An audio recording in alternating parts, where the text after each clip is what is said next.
পারি। যতগুলো সংগঠন আছে যারা আমাদের আউটসোর্সিং ডেলি বেসিস এবং প্রকল্পভিত্তিক ভাই বোনদের নিয়ে আপনার দীর্ঘদিন যাবত আন্দোলন সংগ্রামে আছে মাঠে, আমরা প্রতিটি সংগঠন কীভাবে একত্রিত করতে পারি এই বিষয়গুলো নিয়ে মতামত দিবেন। দ্বিতীয়ত আপনার কোন আমার মোবাইল নাইম ভাই ওই ব্যাগটা খুললেন তো, খুললে দেখেন স্ট্যান্ড আছে, স্ট্যান্ডটা দেন।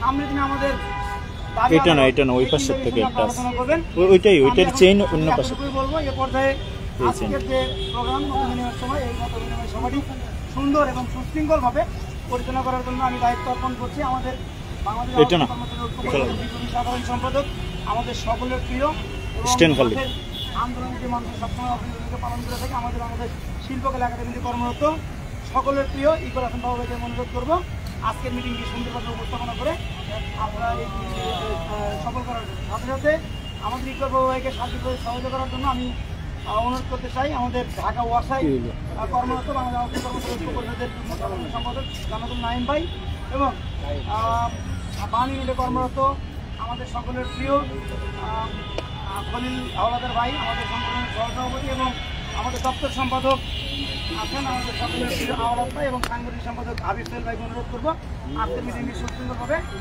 যেন আমরা পরিচালনা করতে পারি। আপনারা আমাদের ধন্যবাদ। এ পর্যায়ে মিটিং পরিচালনা করার জন্য আমি ইকবাল বাবুকে দায়িত্ব দিই, আমি আমার কথা শুনছি। আসসালামু আলাইকুম। আমি ভাই চলে গেছি।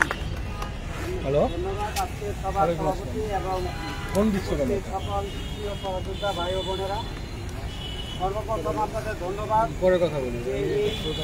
একটা শুক্রবার আজকে এই জায়গায় আপনাদের অনেক কাজ, গুরুত্বপূর্ণ কাজ থাকে, সেই কাজটি আপনারা রেখে আপনারা এই সমাবেশে আসার জন্য বাংলাদেশ আউটসোর্সিং কর্মচারী ঐক্য পরিষদ আপনাদের কৃতজ্ঞতা প্রকাশ করছে। আমাদের মাঝে এখানে উপস্থিত আছেন আমাদের দৈনিক মজুরের ঢাকা মেডিকেলের আমাদের টুম্পা আপা এবং আমাদের উপস্থিত আছেন আরও বিভিন্ন প্রতিষ্ঠান থেকে এবং বিভিন্ন জেলা থেকে আগত আমাদের ভাই ও বোনেরা।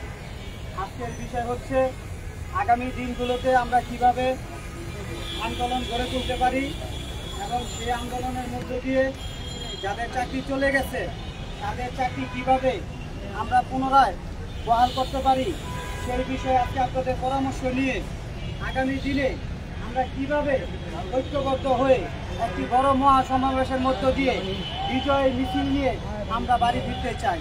সেই উদ্যোগে বাংলাদেশের যতগুলো দল আছে আমাদের আউটসোর্সিং দৈনিক মজুরি এবং সেই দলগুলোকে আমরা আহ্বান জানিয়েছি এবং আমরা তাদেরকে আশা রেখেছি যে তারা আমাদের সাথে আসবে এবং ঐক্য হয়ে আমরা আমাদের দাবিগুলো বাস্তবায়ন করব। তো আমাদের অনেকেরই কথা শুনবো আমরা প্রথম, সেই কথার উপর ভিত্তি করে এবং আপনাদের পরামর্শ নিয়ে ঐক্য পরিষদ সবসময় কর্মীর কথা নিয়েই আমরা এই সংগঠন পরিচালিত হই। একক নেতৃত্ব নিয়ে আমরা চলতে চাই না। আপনাদের মতামতের ভিত্তিতে আগামী দিনে কিভাবে আমরা সংগ্রাম গড়ে তুলতে পারি সেই বিষয়ে আমাদের নাইম ভাই সেই বিষয়ে আরো একটু গুরুত্ব সহকারে আপনাদের বলবেন। তারই এখন আমাদের নাইম ভাইকে একটু এই প্রোগ্রামটা পরিচালনা করার জন্য আহ্বান করছি। ধন্যবাদ সংগ্রামী সাধারণ সম্পাদক ইকবাল বাবু ভাইকে। আসলে আমাদের এজেন্ডা আমাদের সভাপতি রফিক ভাই দিয়ে দিয়েছে। আমরা দেরি না করে আমরা যেহেতু সকলের ঐক্যমতে আমাদের সংগঠন ঐক্য পরিষদ পরিচালিত হয়, আমি মনে করি আমাদের এখানে যারা আসছেন বিভিন্ন প্রতিষ্ঠান প্রতিনিধি তাদের প্রত্যেকের মতামত আমাদের কাছে খুবই গুরুত্বপূর্ণ। আপনারা খুব সংক্ষেপে, আমার মনে হয় ডাইন সাইড থেকে খুব সংক্ষেপে আপনারা প্রতিষ্ঠান প্রতিনিধি পরিচয় দিয়ে আপনারা আপনাদের মতামত তুলে ধরবেন, এই বলে আমি ডাইন সাইড থেকে শুরু করছি। ধন্যবাদ নাইম ভাই। আমরা সবাই অনেকেই আউটসোর্সিং কর্মচারীদের মোটামুটি কি দুঃখ দুর্দশা আমরা জানি, কিন্তু আপনারা অনেকেই জানেন যে আমাদের যে সম কমিশন যে রিপোর্টটা বাস্তবায়ন করেছে বা দিয়েছে সেই জায়গায় আমরা অনেকটা দৈনিক মজুরিদের ঘাটতি দেখতে পেয়েছি। সেই কারণে আমরা দৈনিক মজুরিদের গুরুত্ব দিয়ে আগামী আন্দোলনে দৈনিক মজুরিদের কীভাবে আমরা সামনে নিয়ে আসতে পারি এবং তাদের দাবিগুলো যাতে আমরা বাস্তবায়ন করতে পারি এবং তাদের যে দুঃখ দুর্দশার কথা সেটা আমরা একটু সবাই শুনতে চাই। এই হিসাবে আমাদের ঢাকা মেডিকেল থেকে দৈনিক মজুরির সমস্যা এবং কী কী সমস্যা আছে সেই নিয়ে আমাদের এখন আমাদের টুম্পা আপা সেই বিষয়ে একটু আমাদের মাঝে বক্তব্য রাখবেন। এ বলে আমি টুম্পা আপাকে বক্তব্য দেওয়ার জন্য অনুরোধ করছি।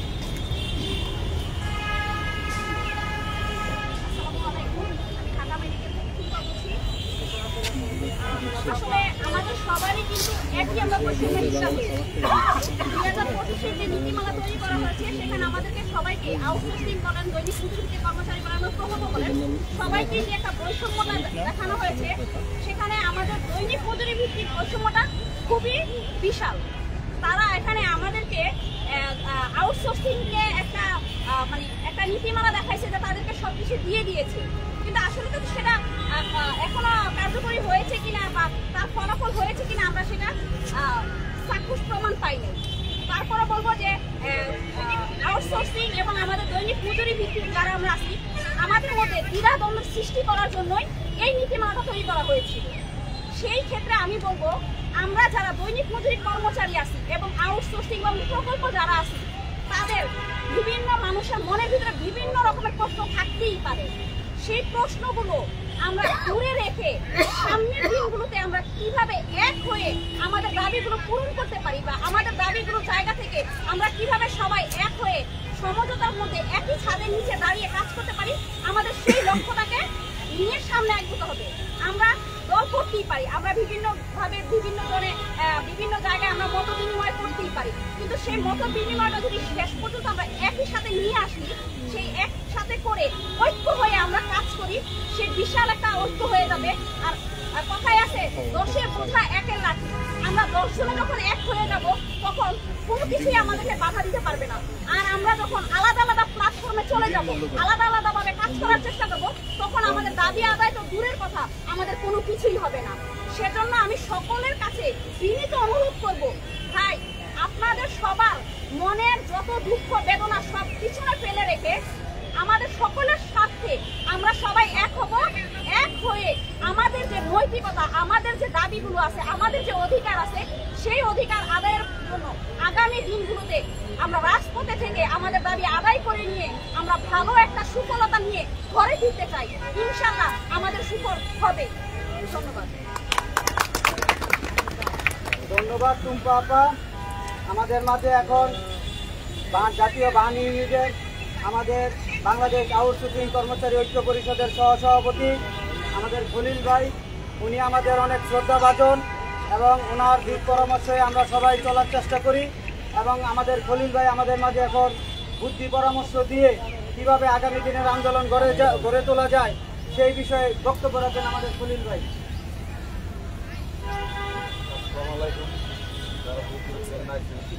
জোরে বলেন ভাই। আর এখানে বক্তৃতা দেওয়ার মতন কোনো কিছু নাই। আন্দোলন সংগ্রামে সবারই একই কথা।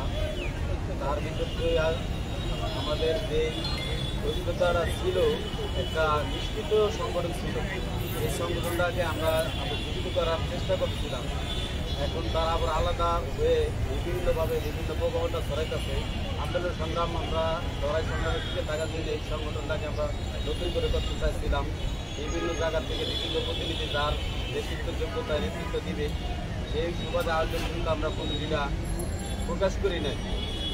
এখন দৈনিক মজুরি ফাইটের জন্য যে কথাটা আছে, সরকার আমাদের যে একটা রাইট লাগাচ্ছে আন্দোলন সংগ্রাম বন্ধ করার জন্য, দৈনিক মজুরি থেকে আউটসোর্সিং দেওয়া একটা রাইট লাগাচ্ছে যাতে আমরা রাজপথে না করতে পারি।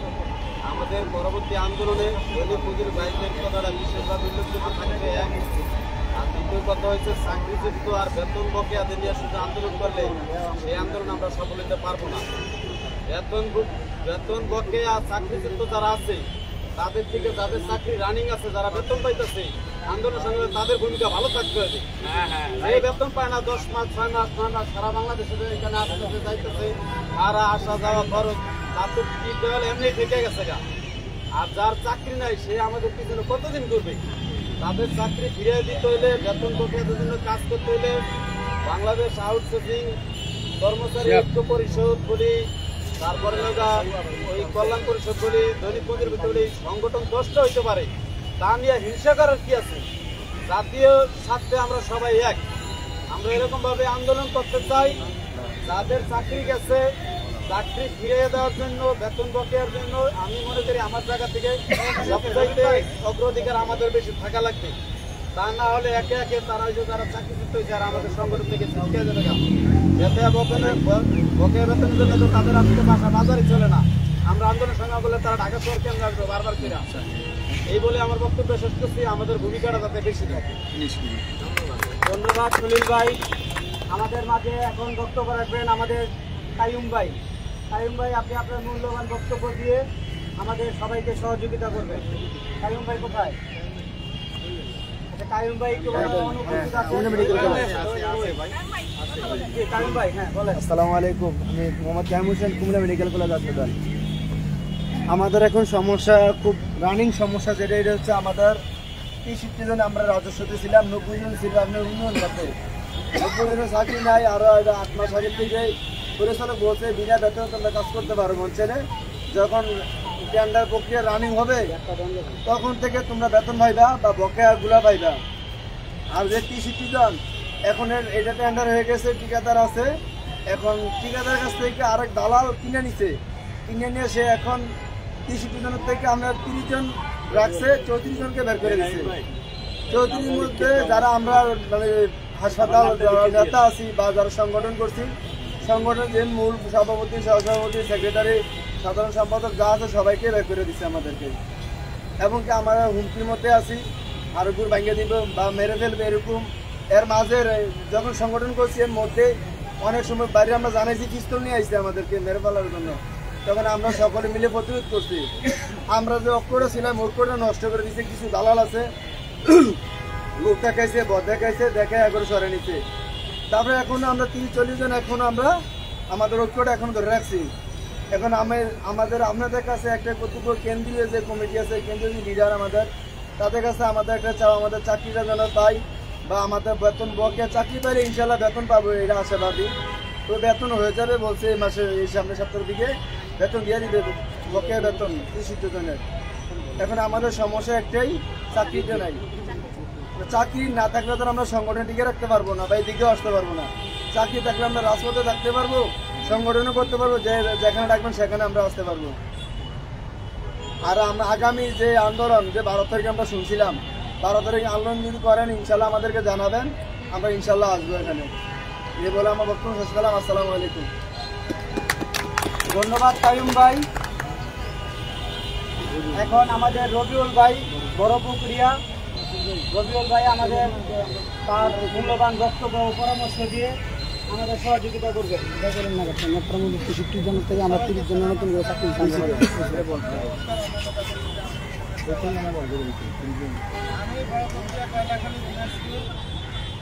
আমাদের নেতারা যখন থেকে আদেশ দিতে বা প্রোগ্রাম শুরু করছে, সেই 17 তারিখ থেকে প্রতিটা প্রোগ্রামে ইনশাল্লাহ বড়পুকুরিয়া কয়লাখানি সহযোগিতভাবে অংশগ্রহণ করছে।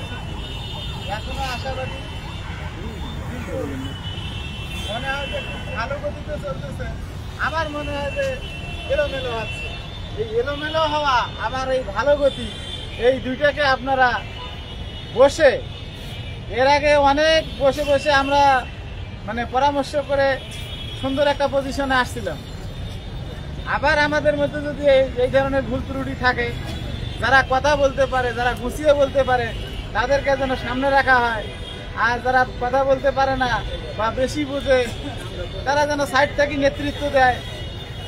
আমাদের এই আউটসোর্সিং, সারা বাংলাদেশের আউটসোর্সিংকে সংঘবদ্ধভাবে, সমন্বিতভাবে আমাদের নির্যাতিত, নিপীড়িত, শোষিত এই জাতিকে একটা সফল জাতি হিসেবে বা আমাদের কাঙ্ক্ষিত চাওয়া পাওয়াকে লক্ষ্য স্থানে পৌঁছায় আমাদের সবার লক্ষ্য যেন অর্জিত হয়, এই আশা, এই ভরসা রেখে আমাদের যারা নেতৃত্ব দিচ্ছে তাদের প্রতি আমাদের আকুল আহ্বান থাকবে, আপনারা সবাই পরামর্শক্রমে একতাবদ্ধভাবে প্রোগ্রাম থ্রো করবেন এবং সেখানে যেন সবাই সারা বাংলাদেশের আউটসোর্সিং অংশগ্রহণ করে। এই বলি আমি আমার সংক্ষিপ্ত বক্তব্য শেষ করি। ধন্যবাদ রবিউল ভাই।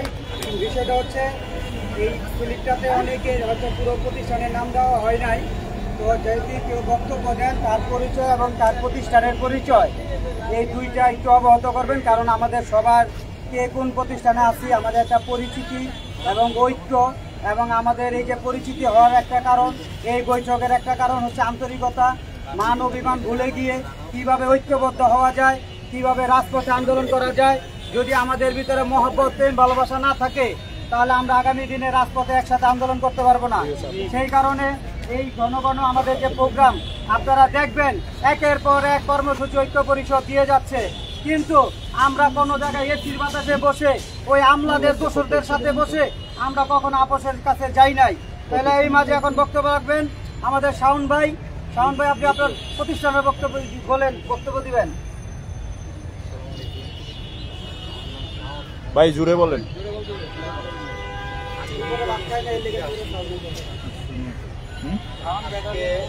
আমার জানা মতে আলোর ভিতরে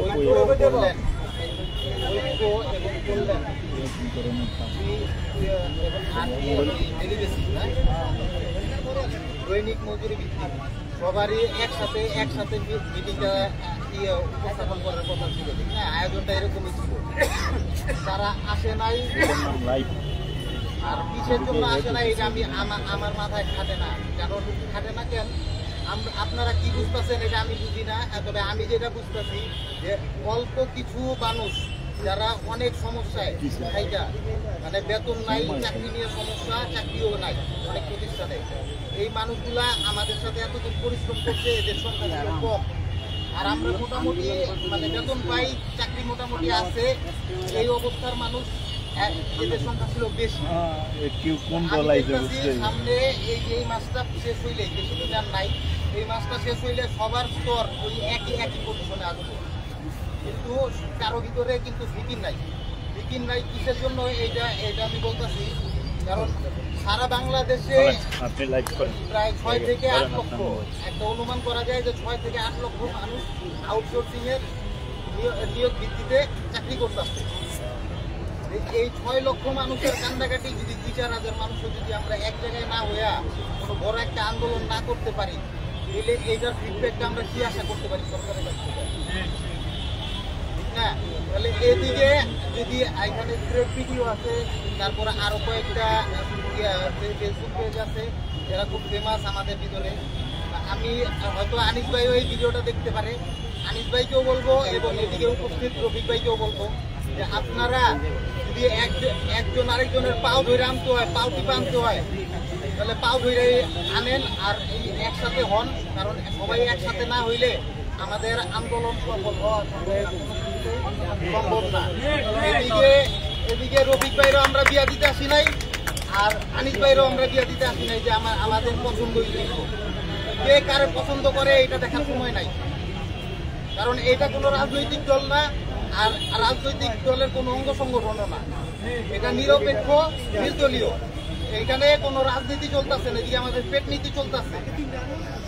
আর আমার মনে হইতেছে ইদানিং আমাদের ঐক্য পরিষদের প্রতি আমার খুবই আস্থা কেন, ঐক্য পরিষদের যে মুখ্য নেতারা আছে, এই মুখ্য নেতারা আমার খুবই কাছের এবং খুবই প্রিয়, কিন্তু ইদানিং মনে হইতেছে নেতৃত্ব ভুল হইতেছে কেন?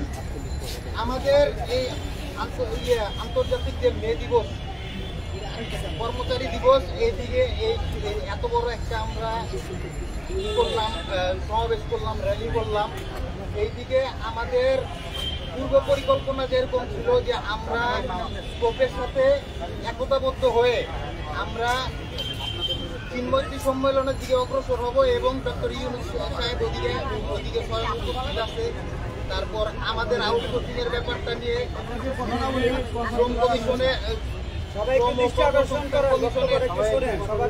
সুলতান সাহেব ওইদিকে একটা সমাবেশের আয়োজন করছিল, ওইদিকে আমাদের উপস্থিত হওয়ার কথা ছিল আমার জানা মতে, কিন্তু আমরা ওইটা না কইরা আমরা জাতীয়তাবাদী শ্রমিক দলের প্রোগ্রামে আমরা একতাবদ্ধ হয়েছি এবং নয়াপল্টনের দিকে অগ্রসর হয়েছি। এরপরে আইসা আমরা ওইদিকে যাই এমন ভাষা ফাঁসছি এতগুলা মানুষ নিয়ে যে ওই দিক থেকে আর ব্যাক কইরা আমাদের ওই র্যালিতে উপস্থিত হওয়াটা সম্ভব হয় নাই। এই জিনিসটা আমার কাছে খুবই খারাপ লাগছে। এরকম হওয়া উচিত ছিল না, যে যেহেতু এই সংগঠনের যে মুখপাত্রগুলা তারা খুবই যোগ্য, আমার নিজ দেখা মতো। কারণ নেতা হইতে গেলেও যোগ্যতা লাগে। আর আপনারা নেতা, ঠিক আছে, তাই বলে এমন মনে করেন না যে আপনাদের জন্য আমরা আপনাদেরকে নির্বাচনে দাঁড়ানোর জন্য আমরা আপনাদের সাথে একতাবদ্ধ হয়ে আছি, অথবা আপনাদের ব্যক্তিগত ইমেজ ভারী করার জন্য। এই জিনিসটা আপনাদের মাথায় রাখা উচিত। আর সবাইকে একত্রিত হয়ে সামনে কি করবেন এই জিনিসটা ভাবা উচিত। এই জন্য যে এই মাসটা গেলে আর মানে প্রতিটা প্রতিষ্ঠানে আবার হয়তো টেন্ডার হইব, আর টেন্ডার হইলে টেন্ডারই হইব, কোনো একটা রেজাল্ট না হইলে টেন্ডারই হইব।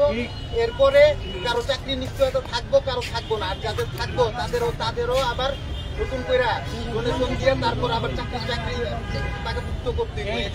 এছাড়া চাকরিরও মানে কোনো সুবিধারও থাকবো না।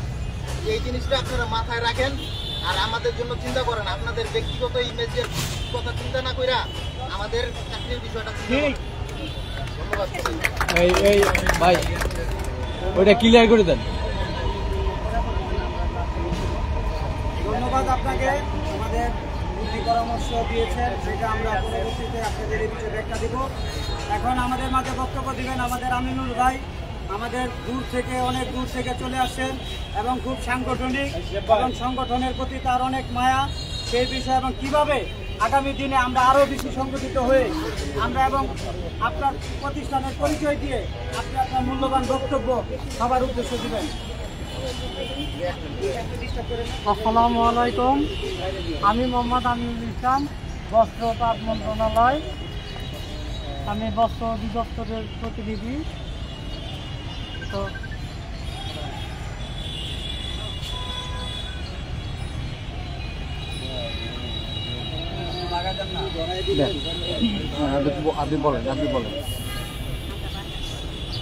এই সংগঠনের শুরুতে আমরা 2020 সালে এই সংগঠন মানে বিভিন্নভাবে সংগঠিত হওয়ার চেষ্টা করছি 2020 সাল থেকে।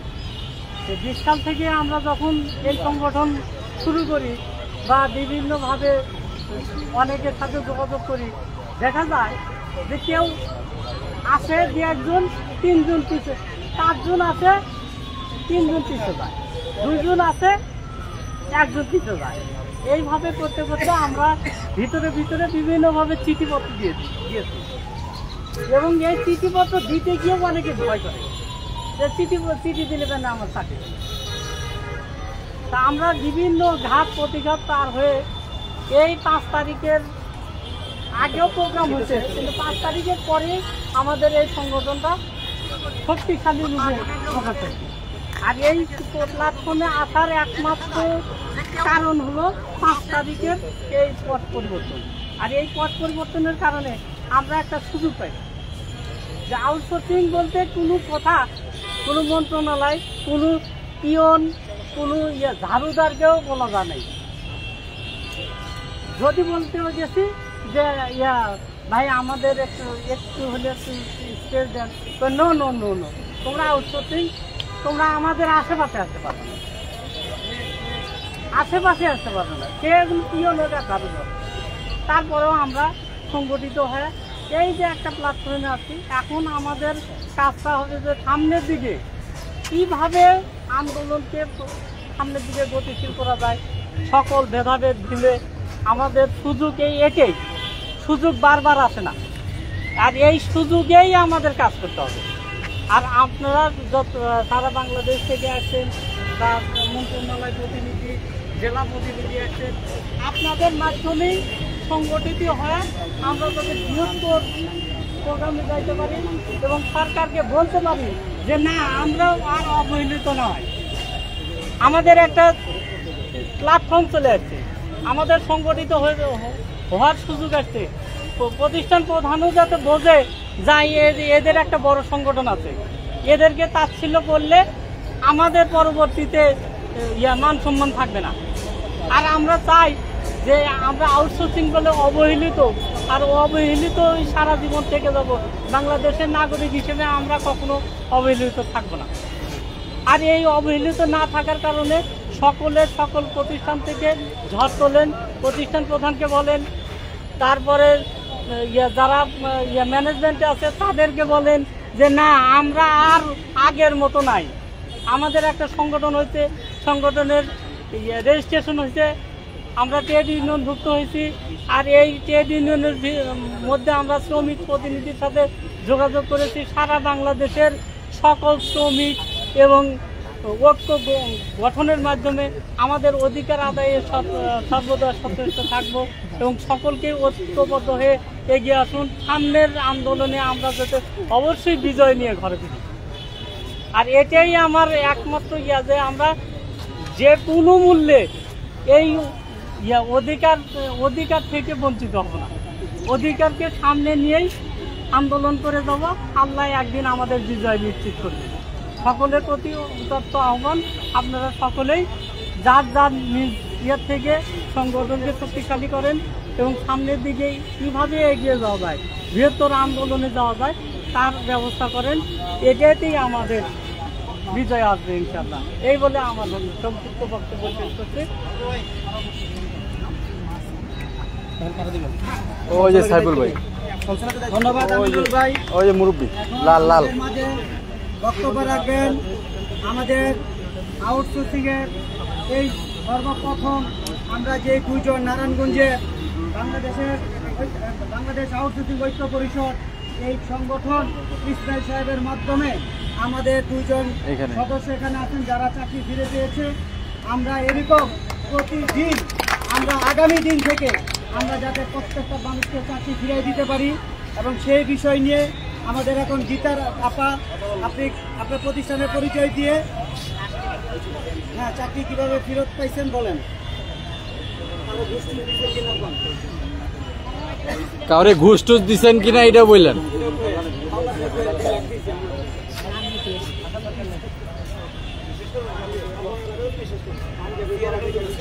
আসসালামু আলাইকুম, নমস্কার, আদাব, শুভ বিকাল। আমি নারায়ণগঞ্জ ভিক্টোরিয়া হাসপাতালের চিকিৎসক। তো আমি আর আমাদের সামপা কলেজ আমাদের দুজনই হঠাৎ করে চাকরি চলে গেছে। আমরা জানতাম না, দুজনের একজনও জানি না। তো হঠাৎ করে শুনতেছি যে 3 জন চাকরি চলে গেছে। আমরা অনেকভাবে লিস্টে হাতে নেওয়া পাইনি। তো হঠাৎ করে একদিন রাত্রে খবর পেলাম যে লিস্টের মধ্যে যা টার্গেট করছে সামপা আমি সেম আমরা দুজনই না। কারণ ওইটা ছিল যে আমরা এই সংগঠনে যে কোনো সময় যে কোনো মিটিংয়ে আমরা আসি বলে হয়তো আমাদের চাকরি গেছে। আমরা ওনাদের জিজ্ঞেস করি কিন্তু ওনারা আমাদের কারণ বলে নেই যে আমাদের চাকরি গেছে। আমাদের একটা অভিযোগ দেন, আমাদের কি অভিযোগ আমাদের চাকরি গেছে আমরা তো জানি না। আমাদের জানার মতো আমাদের কোনো অভিযোগ নেই।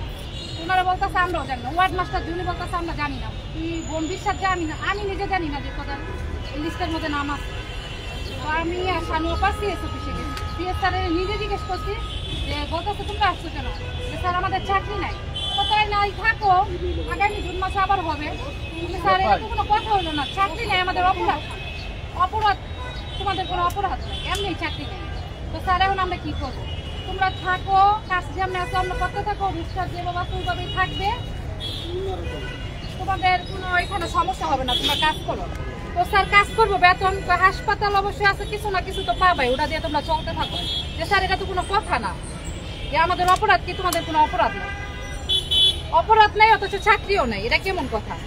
তো যেমনি হোক জানা সূত্রে বুঝতে পারছি যে আমরা এই ঐক্য পরিষদে আসি বিলে আমাদের চাকরিটা নাই। তো এখানে আমরা মুকুল দা আরো কয়েকজন মুন্না ভাই, ইকবাল বাবু ভাই ওনাদের সাথে পরামর্শ করার পর ওনারা আমাদের রাস্তা দেখাই দিছিল। আমাদের যে অ্যাডভোকেট ইসমাইল সাহেব ওনার কাছে যাওয়ার পর উনি আমাদের আমরা ওনাদের কাছে গেছি, উনি আমাদের সামনে ফোন দিচ্ছে। আগে বলছে যে আপনাদের কারে ফোন দেওয়া লাগবে, সিএস এর ফোন দেবো। যে বললাম যে স্যার সিএস এর ফোন দেবেন, সিএস তো না বলছে যে ওনার হাতে কিছু নাই, ঠিকাদারের ফোন দিতে। তো উনি আবার বসা মাত্র ঠিকাদারে আমাদের সামনে ফোন দিল। ফোন দিয়া বলতেছে যে রীতা শানু ওনাদের চাকরি নেই, কারণ কি? উনি বলতেছে স্যার কারণ কি আমরাও তো জানি না। মাঝখানে একটু ভুল করলাম, যে অ্যাডভোকেট স্যার উনি আবার ওনার পরিচয়টা দিচ্ছে। ওনার পরিচয় দেওয়ার পর ঠিকাদার ওনারে স্যার বললাম মান্য করছে যে স্যার কি কারণে চাকরি গেছে আমিও জানি না, আমারে সিএস অনুমতি দিছে বলে এখানে চাকরিটা গেছে। তো ওইখানে যে আমাদের ইসমাইল স্যার উনি ফোন দিয়ে বললো ফোন দিয়ে বললো যে কি কারণে চাকরি গেছে, যেহেতু বলতে পারেন না, ওনাদের চাকরিটা 3 দিনের মধ্যে ফেরত দিতে হবে। কিভাবে দিবেন এটা আমরা জানি না। ঠিক আছে স্যার, দেখতাছি। আপনি দেখেন যাই করেন, চাকরি দিতে হবে, এটা আপনার মাথায় রাখেন। তো ওইখান থেকে আমরা চলে আসলাম। আসার পর হাসপাতাল আসলাম। আসার পর পরের দিন আমাদের আবার সিএস অফিসে ডেকে নিল। সিএস অফিসে ডাকার পর সিএস স্যারে মানে আমাদের ডেকে নিচ্ছে, অথচ উনি বলতেছে যে তোমরা কিসের জন্য আসছো। স্যার আমাদের তো ডাকা হয়েছে। তোমাদের ডাকা হয়েছে, কে ডাকলো? আচ্ছা ঠিক আছে, তোমাদের ডাকা হয়েছে, তোমরা থাকো, আমি দেখতাছি ব্যাপারটা, কেউ কাছে কিছু বলার দরকার নাই, তোমরা যেভাবে আসো কাজ করতে থাকো। তো ওইখান থেকে আমরা চলে আসলাম। ওই পরের দিন আমাদের চিঠি আসছে। আগামী দিনের প্রোগ্রামে কারা কিভাবে নিতে পারে এই বিষয়ে একটু বলেন, মানে আসলে ঐক্য ছাড়া যে কোনো বিকল্প নাই সেই বিষয়টা একটু বলেন। তো পরের দিন আমাদের চিঠি আসার পর আমরা চিঠিতে সই করার পর আমরা আবার চাকরিটা ফেরত পাইলাম। তো সবার কাছে একটাই অনুরোধ, আমাদের চাকরিটা 3 দিনে হয়ে গেছে। কার কারণে হয়েছে? অ্যাডভোকেট ইসমাইল স্যারের কারণে। তো সবার কাছে আমাদের একটা অনুরোধ, ঐক্য পরিষদের মধ্যে সবাই থাকেন, আশা করি সবারই চাকরি হবে। এখন আমার হয়েছে, আশা করি সবারই হবে, কিন্তু আমাদের একাত্মবদ্ধ থাকতে হবে। যদি একাত্ম না থাকি মনে হয় কিছুই হবে না। সবাই একাত্মবদ্ধ থাকেন, ঐক্য পরিষদের সাথে থাকেন, এই কামনা করেই সবার সাথে কথা শেষ করছি। ধন্যবাদ। প্রিয় আউটসোর্সিং কর্মচারী ভাই ও বোনেরা, আপনাদের সবার একটু দৃষ্টি আকর্ষণ করে বলতে চাই, আপনারা জানেন যে আমাদের একটা বিজয় সরণিতে একটা অফিস আছে এবং আমাদের যে বাংলাদেশ আউটসোর্সিং ঐক্য পরিষদ, এই দীর্ঘ 3 মাস যাবৎ আপনারা হয়তো এটার সাথে অনেকেই সম্পৃক্ত হয়েছেন। আপনারা প্রত্যেকেই জানেন যে আমাদের প্রতিটা হিসাব কিতাব, আমাদের যা কিছু আছে, আমরা প্রত্যেকটা কর্মচারীকে আমরা সেটা তুলে ধরি। আমাদের ভিতরে কোনো স্বচ্ছতা নাই, আমাদের ভিতরে কোনো দ্বিধাদ্বন্দ্ব নাই, আমরা সবাই ঐক্যবদ্ধ আছি এবং সবাইকে ঐক্যবদ্ধ করার জন্য আজকে এই সম্মেলন বা আজকে এই সমাবেশ। কিন্তু এই অফিসটা হচ্ছে আপনাদের অফিস। আজকে যারা 64টা জেলায় যে ভাইয়েরা লাইভ দেখতেছেন, এই সবার উদ্দেশ্যে বলতে চাই, এই অফিস হচ্ছে আপনাদের অফিস, এই সংগঠন হচ্ছে আপনাদের সংগঠন। এই সংগঠনকে শক্তিশালী করলে আমরা অবশ্যই আমরা আজকে এই আমলাদের সাথে লড়াই করে সংগ্রাম করে আমাদের দাবি আমরা বাস্তবায়ন করতে পারবো। 2018 যে নীতিমালা, এই নীতিমালা পরিবর্তন হবে এরকম কেউ স্বপ্নেও চিন্তা করে নাই। কিন্তু আমাদের এই আন্দোলন সংগ্রাম রাজপথে থাকার কারণে আমরা আজকে এই 18 নীতি আমরাও পরিবর্তন করি নাই, আমাদেরকে ধোঁকা দিয়ে এই আইন পরিবর্তন করেছে। কিন্তু সেই আইন আমাদেরকে নিয়ে পরামর্শ না করার কারণে আমরা এই আইনকে প্রত্যাখ্যান করেছি। কারণ এই আইন যদি গ্রহণযোগ্য হতো তাহলে আমাদেরকে সবাইকে নিয়ে ঐক্যবদ্ধ হয়ে আইন প্রণয়ন করা হতো। প্রিয় আউটসোর্সিং ভাইয়েরা, যারা এখনো ঘুমিয়ে আছেন, যারা এখনো দ্বিধাদ্বন্দ্বে আছেন, সবাইকে অনুরোধ করে বলতে চাই, আপনারা সবাই এখনো ঐক্যবদ্ধ হন। আপনাদের ভুল ইনফরমেশন বাদ দিয়ে কিভাবে আগামী মহাসম্মেলনের মধ্য দিয়ে আমরা বিজয় ছিনিয়ে নিয়ে এবং এই 2025-এর নীতিমালাকে প্রত্যাখ্যান করে সম কমিশনের যে রিপোর্ট প্রদান করেছেন আমাদের সুলতান সাহেব, সেই রিপোর্ট ওই সম্মেলনের মাধ্যমে দিয়ে আমরা ওটা বাস্তবায়ন করে তারপরে আমরা ঘরে ফিরব, সেই পরিকল্পনার জন্য আমরা আজকে সবাইকে আহ্বান করেছিলাম। অনেকেই এখানে নতুন নতুন এসে আমাদের সাথে যুক্ত হয়েছেন, অনেকে রাস্তায় আছেন, অনেকে আবার যুক্ত হবেন। এরপরও আমাদের আহ্বান রইল, এই লাইভের মাধ্যমে যারা আপনারা শুনছেন, ঢাকা জেলায় যারা আশেপাশে আছেন এবং যে হয়তো আপনারা এই সমাবেশে আসতে পারেন অথবা আগামীকাল আমাদের সাথে আপনারা যোগাযোগ করে কিভাবে আমরা ঐক্যবদ্ধ হয়ে এই মহাসমাবেশের মধ্য দিয়ে আমাদের দাবি বাস্তবায়ন করতে পারি। এই পর্যায়ে বক্তব্য রাখবেন সাইফুল আলম, ফরিদপুর মেডিকেল কলেজ থেকে এসেছেন। আমি সাইফুল আলম ভাইকে বলবো তার মূল্যবান বক্তব্য দিয়ে আগামী দিনে কিভাবে আমরা আন্দোলন সংগ্রাম করে তুলতে পারি সেই পরামর্শ দিবেন। আমি ফরিদপুর মেডিকেল কলেজ হাসপাতাল থেকে আমার 1 তারিখে চাকরি চলে গেছে। এই মাসে 1 তারিখে আমাদের চাকরি চলে গেছে।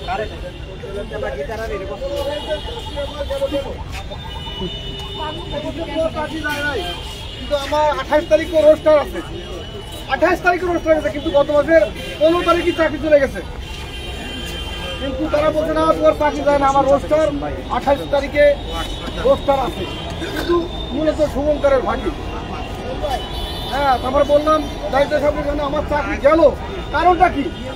আমার কারণটা আপনি দেখান। কারণটা দেখায় নাই। পরে আমাকে একটা চিঠি দিয়েছে যে কর্ম অবহেলা। আমার এক খালাতো ভাই সচিব, সে ফোন করছে যে তার মানে কারণটা কি, তারপরে লিখছে যে তার কর্ম অবহেলা। আমি আবার সবার কাছে সিগনেচার নিছি যে আমি কর্ম অবহেলা, আমার যে অধ্যাপক আছে, সিস্টার ইনচার্জ আছে, সবার কাছে আমরা নিছি। কিন্তু এইভাবে মানুষের চাকরি চলে যাচ্ছে, এই জন্য আমাদের একতাবদ্ধ থাকতে হবে। ওই যে মাছরাঙ্গা পাতিশিয়ালের গল্প মনে হয় শুনছেন আপনারা, যে আষাঢ় শ্রাবণ ভাদ্র মাস ওই মাছরাঙ্গারে পাতিশিয়াল খাইছে, তারপরে পাতিশিয়ালে মাছরাঙ্গা বলতেছে যে আমার এই জায়গায় থাকা হলো না। কারণ কি? ভাই বললে পরে আপনার মন খারাপ হয়ে যাবে, না পরে আপনার বলতেই হবে। সংক্ষেপে আমি বললাম, তা বললো যে আপনারা যে বুধ রাঙ্গা না, আমি এই জন্য আপনার কাছে আমি থাকবো না।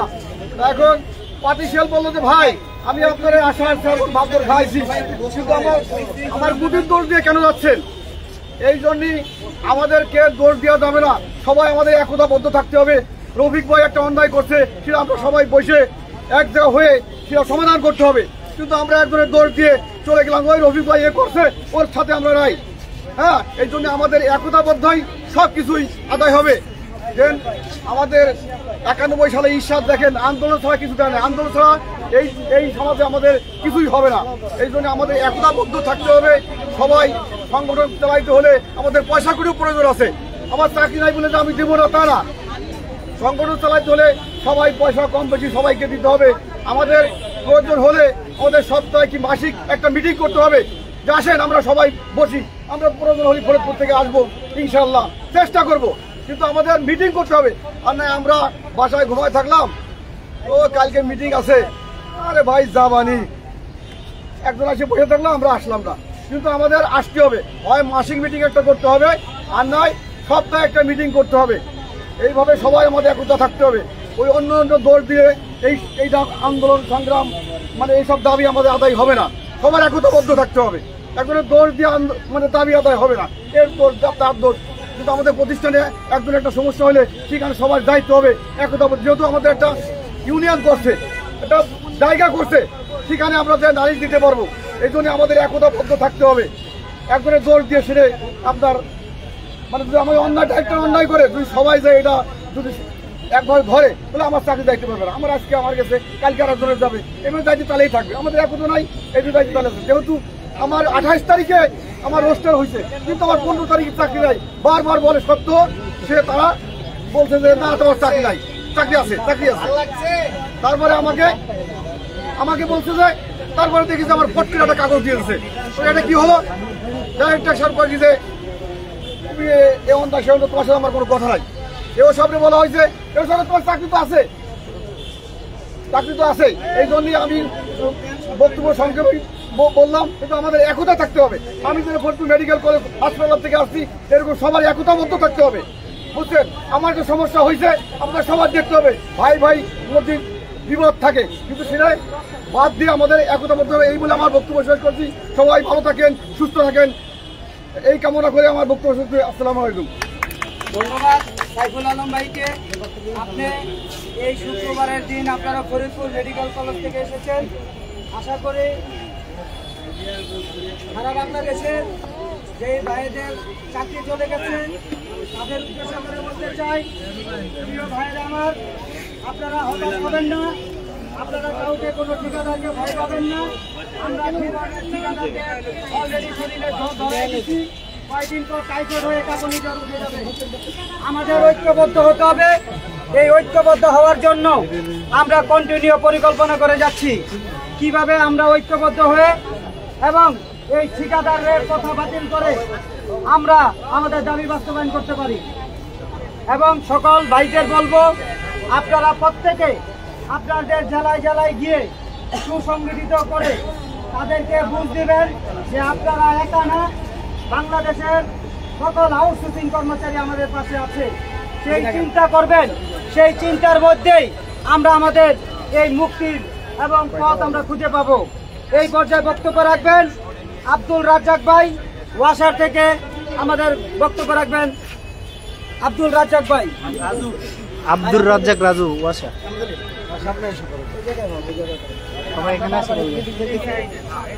এই ভাই যে লম্বা ধরতেই পারতেছে না। ঘুরবো, মাঝে মধ্যে ঘুরলাম। আসসালামু আলাইকুম।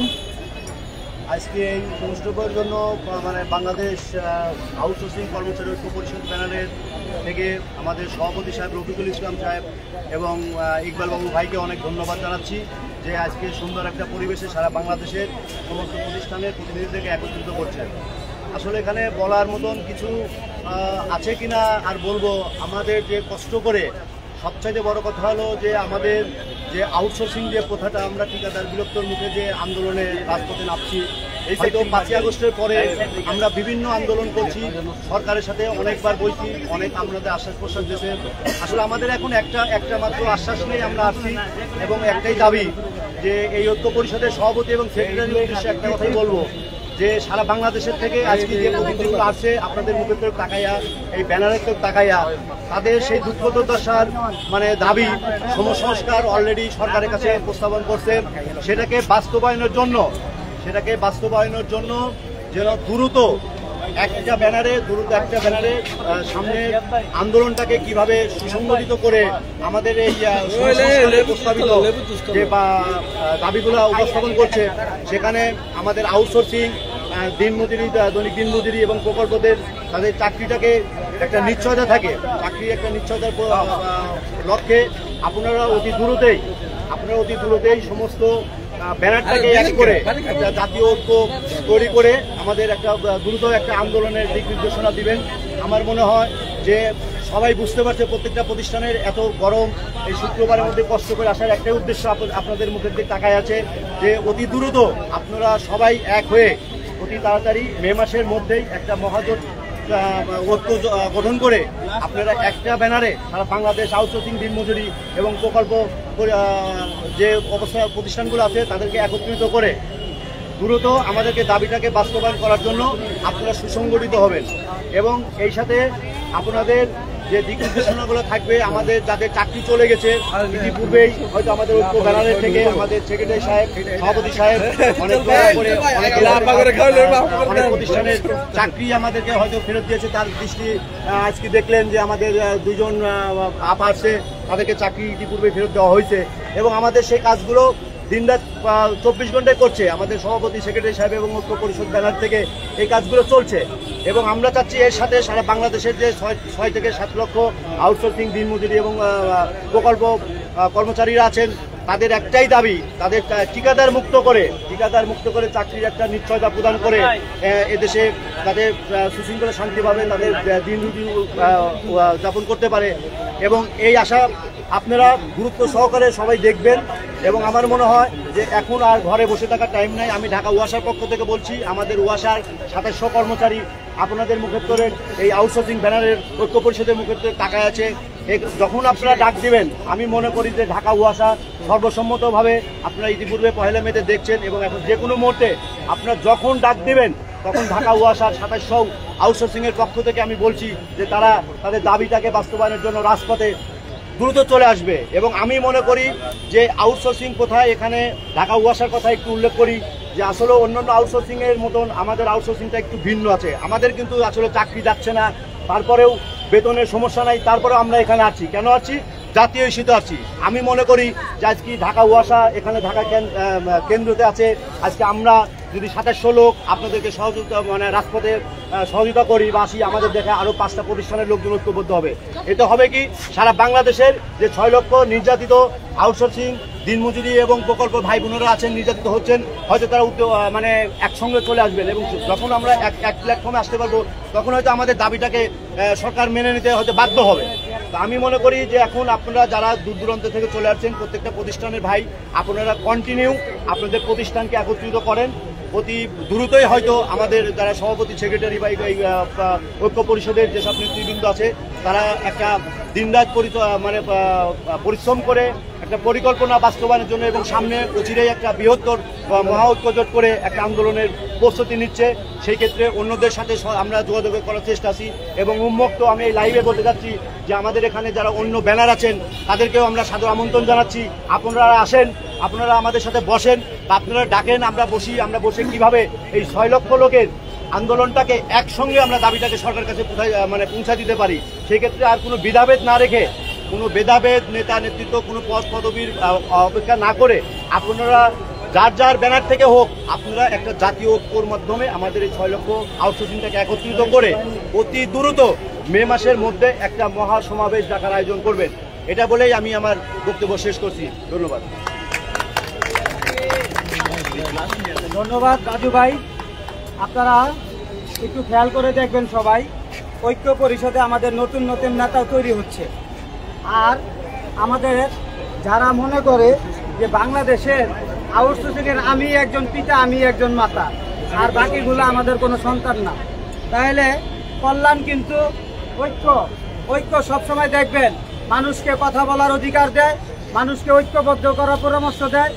ঐক্য পরিষদ কখনো এটাকে মুষ্টিগতভাবে রাখতে চায় না।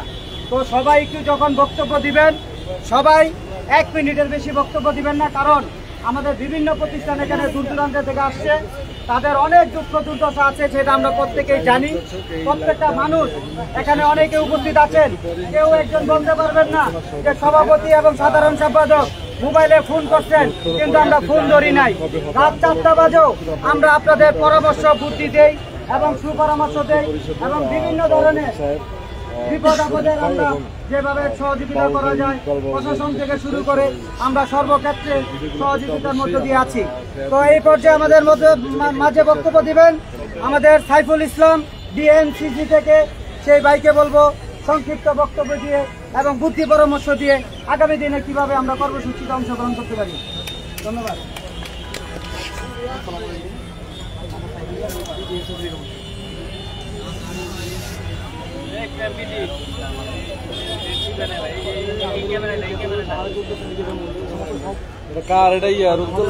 ঝামেলা চলতেছে নিজেদের মধ্যে, সমস্ত ঝামেলা বাদ দিয়ে আমি চিন্তা করি হচ্ছে বর্তমান যে সময় মে মাস চলতেছে, কারণ সামনে জুন মাস, নতুন বাজেট পাস হওয়ার আগে যদি আমাদের দাবি দেওয়া পূরণ না করা যায়, নেক্সট পরবর্তী হচ্ছে আমরা আর এটা সুবিধা পাবো না।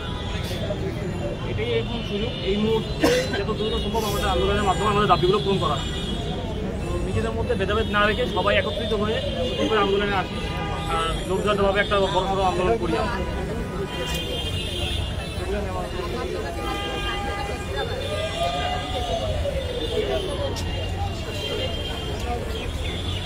ধন্যবাদ ডিএনসিসিকে। আমাদের মাঝে নতুনভাবে ওনারা যুক্ত হয়েছেন, এবং সবাইকে বলবো আপনাদের সবাইকে আমাদের এই প্ল্যাটফর্মে এসে আমাদের সাথে ঐক্যবদ্ধ হয়ে আগামী মহাসম্মেলন, সেই সম্মেলনের মধ্য দিয়ে আমাদের যেই সমকমিশনের নীতিমালা, সেই নীতিমালা বাস্তবায়ন করে আমরা বিজয় র্যালি নিয়ে বাড়ি ফিরব। এই পর্যায়ে আমাদের বক্তব্য রাখবেন আমাদের আরেকটু গুরুত্বপূর্ণ কথা, সেটা বলতে চাই যে আমাদের দৈনিক মজুরি যে ভাইয়েরা আছেন, সারা বাংলাদেশে যে দৈনিক মজুরি কর্মচারী যে ভাইয়েরা আছেন, আমরা আপনাদেরকে সবাইকে ঐক্যবদ্ধ হতে বলবো। আপনাদের আমাদের যে 165 জন সাভার থেকে আছে তারা যুক্ত হবে, কিন্তু আসলে কার সাথে যুক্ত হবে, কি হবে, সেই ধরনের আপনাদের উদ্যোগগুলো আমরা খুঁজে পাই নাই। তাহলে এই লাইভের মাধ্যমে বলতে চাই, আপনারা যারা দৈনিক মজুরি আছেন আমাদের সাথে পরামর্শ করবেন, আমরা আপনাদেরকে একত্রিত করার চেষ্টা করব। এবং এই পর্যায়ে বক্তব্য রাখবেন জাকিরুল ইসলাম কৃষি। জাকিরুল ইসলাম কি? জি, ধন্যবাদ ভাই।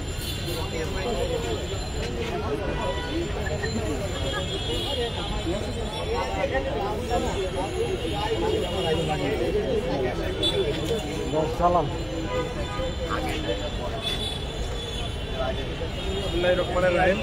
আমি কৃষি সম্প্রসারণ অধিদপ্তর লালমনিরহাট থেকে আসছি।